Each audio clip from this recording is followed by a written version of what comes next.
नमस्कार दोस्तों, स्वागत है आपका आपके अपने YouTube channel only MP exam में। आज की इस वीडियो में हम बात करने वाले हैं मध्य प्रदेश जी के साइंस और करंट अफेयर। ये तीनों टॉपिक से इम्पोर्टेंट सारे क्वेश्चन देखेंगे। मतलब ये मिक्स क्वेश्चन वाली क्लास है, तो पूरा वीडियो एंड तक देखना। चैनल पर अगर आप नए हो, पहली बार वीडियो को देख रहे हो, तो चैनल को सब्सक्राइब कर लेना, नोटिफिकेशन बेल को प्रेस कर लेना, ताकि आप आगे आने वाली कोई भी इंपॉर्टेंट वीडियो मिस ना कर पाओ। तो चलिए स्टार्ट करते हैं आज की वीडियो बिना किसी देरी के। गाइस, पहला क्वेश्चन आपसे पूछा जा रहा है। पहला क्वेश्चन देखिए, और पहले हम करंट अफेयर के क्वेश्चन देखेंगे। पहला क्वेश्चन, मिलिट्री डायरेक्ट स्टडी के अनुसार दुनिया में सबसे शक्तिशाली सेना के तहत भारत की रैंक क्या है? तो मिलिट्री डायरेक्ट स्टडी के अनुसार दुनिया में सबसे शक्तिशाली सेना के तहत भारत की रैंक क्या है? तो ये है चौथी रैंक। पहले नंबर पे चीन आता है ना। सेकंड क्वेश्चन बोल रहा है कि मिशन ग्रामोदय किस राज्य ने शुरू किया है? तो मिशन ग्रामोदय जो चालू किया ये किया है एमपी ने। यहाँ पर आपका सेकंड क्वेश्चन का जो आंसर आएगा वो आएगा सी आंसर, एमपी ने। थर्ड क्वेश्चन आपकी स्क्रीन पर, किस संगठन ने प्रमाणित ई टेंडरिंग पोर्टल प्रणीत लॉन्च किया? एनटीपीसी ने किया, पावर ग्रिड ने किया, भेल ने किया या सेल ने किया? तो इस क्वेश्चन का जो आंसर आएगा वो आ जाएगा आपका पावर ग्रिड ने किया। अब देखते हैं चौथा, यूनिवर्सल बैंकों और स्मॉल फाइनेंस बैंकों के लिए आवेदनों का मूल्यांकन करने के लिए आरबीआई द्वारा गठित स्थायी महासलाहकार समिति के अध्यक्ष के रूप में किसे नियुक्त किया गया? पहले दिया है एम राजेश्वर राय को, दूसरा दिया है श्यामला गोपीनाथ को, तीसरा दिया है उर्जित आर पटेल को, और चौथा दिया है एम के जैन को। तो इसका जो आंसर आ जाएगा श्यामला गोपीनाथ को, बी आंसर बेस्ट आएगा। क्वेश्चन नंबर 5, 67वें राष्ट्रीय फिल्म पुरस्कार 2019 में सर्वश्रेष्ठ अभिनेत्री का पुरस्कार किसे मिला? पहले दिया है कंगना रनौत, दीपिका पादुकोण, प्रियंका चोपड़ा, आलिया भट्ट। तो इस क्वेश्चन का जो आंसर आएगा वो आएगा Kangana Ranaut, A answer correct आएगा। Question number 6, All England badminton championship 2021 में पुरुष एकल खिताब किसने जीता है? इसका आंसर क्या आएगा? सी यूकी ने, लीजी जिया ने, केंटो मोमोता ने, या विक्टर एक्सेल सन ने?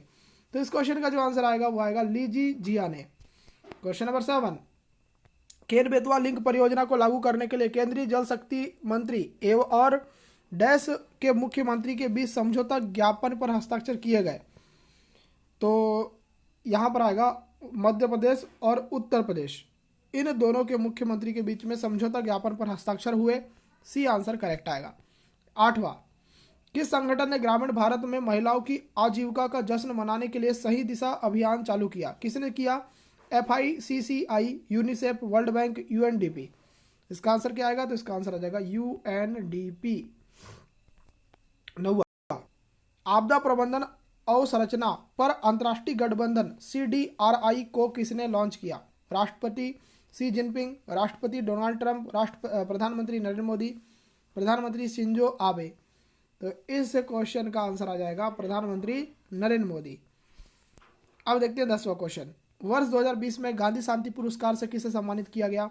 पहले दिया Sheikh Mujibur Rahman, Hussain Muhammad Ershad, Sultan Qaboos bin Said al Said, Sultan Said bin Taimur? तो इसका जो आंसर आएगा वो आएगा Sheikh Mujibur Rahman, A answer correct आएगा। क्वेश्चन नंबर 11, माखनलाल चतुर्वेदी समारोह मध्य प्रदेश के किस जिले में मनाया जाता है? तो अब हम एमपी के क्वेश्चन देखेंगे। अभी मैंने आपको करंट के क्वेश्चन बताया, अब मैं आपको एमपी के क्वेश्चन बता रहा हूँ, ध्यान से देखिए। क्वेश्चन बोल रहा है कि माखनलाल चतुर्वेदी समारोह मध्य प्रदेश के किस जिले में मनाया जाता है? ये मनाया जाता है जबलपुर जिले में, तो यहाँ पर आपका आंसर आ जाएगा बी आंसर।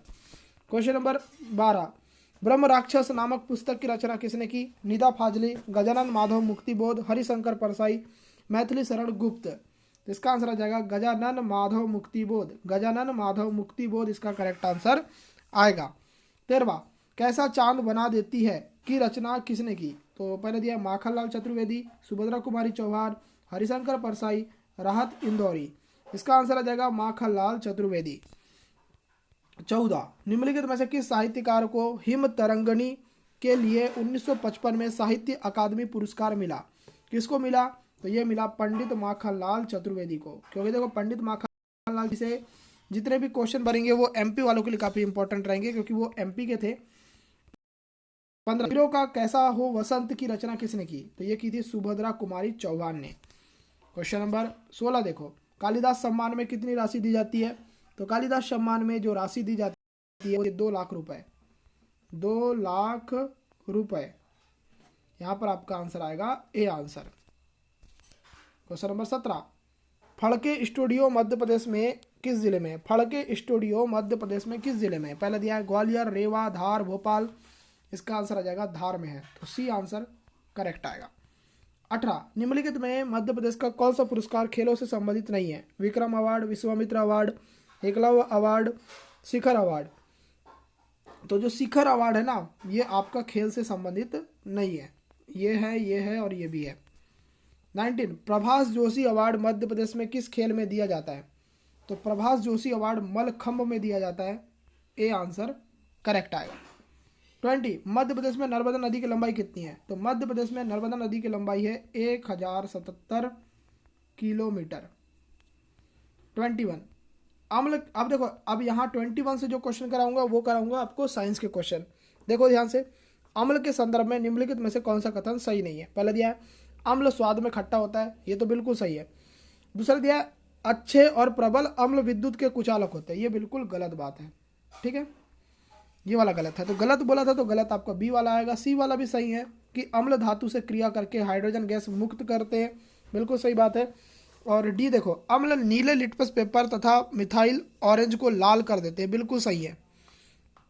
22, निम्नलिखित में से सोडियम चिली साल्ट पेपर कहते हैं? तो दोस्तों ये बोलते हैं सोडियम नाइट्रेट को। सोडियम नाइट्रेट को बोलते हैं NaNO3 जिसको बोलते हैं आप, इसी को चिली साल्ट पेपर कहते हैं। नेक्स्ट, निम्नलिखित में से किसके साथ बेरियम सल्फेट के मिश्रण को लिथोपोन कहते हैं? Zinc sulphide, zinc oxide, zinc phosphide, zinc carbonate. तो इसका आंसर आ जाएगा जिंक सल्फाइड। जिंक सल्फाइड इसका करेक्ट आंसर आएगा। 24, निम्नलिखित में से कौन सा तंत्रिका तंत्र संबंधी रोग है? रोहा, रेबीज, पीलिया, हर्पस, बताइए। तो इसका आपको आंसर बताना है कि कौन सा ऐसा रोग है जो तंत्रिका तंत्र से संबंधित है। तो ये रेबीज रोग है, बी आंसर करेक्ट आएगा। 26, मानव डीएनए की संरचना की खोज किसने की? वाटसन और क्रिक ने, हरगोविंद खुराना ने, फ्रेंच एंडरसन ने, रॉबर्ट रॉबिन्सन ने। तो इस क्वेश्चन का आंसर क्या आएगा? तो इसका आंसर आ जाएगा वाटसन और क्रिक ने किया, ए आंसर करेक्ट आएगा। 26, क्लोनिंग क्या है? क्लोनिंग के बारे में पूछा जा रहा है, क्लोनिंग क्या है? पहला दिया क्लोनिंग किसी जीव की कोशिका के समान प्रतिरूप बनाना है। दूसरा दिया क्लोनिंग किसी जीव के जीवित अंग के समान प्रतिरूप बनाना है। तीसरा दिया क्लोनिंग किसी संपूर्ण जीव का समान प्रतिरूप बनाना है। और लास्ट दिया सभी सही है। इसका आंसर आ जाएगा ये सारी चीज़ें सही है क्लोनिंग के बारे में। 27, निम्नलिखित में से कौन सा विटामिन सी का अच्छा स्रोत है? तो विटामिन सी मिलता है सबसे ज़्यादा आपको आंवला से, आंवला इसका करेक्ट आंसर आएगा, मतलब आप लगाएंगे डी आंसर। 28, एक वयस्क व्यक्ति को एक दिन में लगभग कितना मिलीग्राम लोहा आवश्यक होता है? 10 मिलीग्राम, 15, 20 या 25? तो इसका आंसर आ जाएगा 20 मिलीग्राम। ठीक है। 29, निम्नलिखित में से कौन सा पदार्थ पानी में अस्थायी कठोरता का कारण बनता है? पानी में अस्थायी कठोरता का कारण कौन सा पदार्थ बनता है? तो ये बनता है MgH, CO3 और CaHCO3 ये बनता है। ठीक है, तो ये वाला आप याद रखना। नेक्स्ट क्वेश्चन, निम्नलिखित व्यक्तियों में से किसे भारत में डीएनए फिंगरप्रिंटिंग के जनक के रूप में जाना जाता है? विष्णु नार्लिकर, जगदीश चंद्र बोस, लालजी सिंह या हरगोविंद खुराना? तो क्वेश्चन नंबर 30 की बात करें तो इसका आंसर आ जाएगा लालजी सिंह। तो सी आंसर आपका करेक्ट आएगा। तो टोटल यहाँ पर 30 क्वेश्चन आपको कराए हैं। उम्मीद करते हैं कि आपको ये क्वेश्चन अच्छे लगे होंगे। सारे क्वेश्चन जो है अलग अलग टॉपिक से थे, अलग अलग सब्जेक्ट से थे। तो अगर आपको पसंद आए तो वीडियो को लाइक करें, शेयर करें, चैनल को सब्सक्राइब करें, नोटिफिकेशन बेल को प्रेस करें। मिलते हैं नेक्स्ट क्लास में, तब तक के लिए गुड बाय, टेक केयर।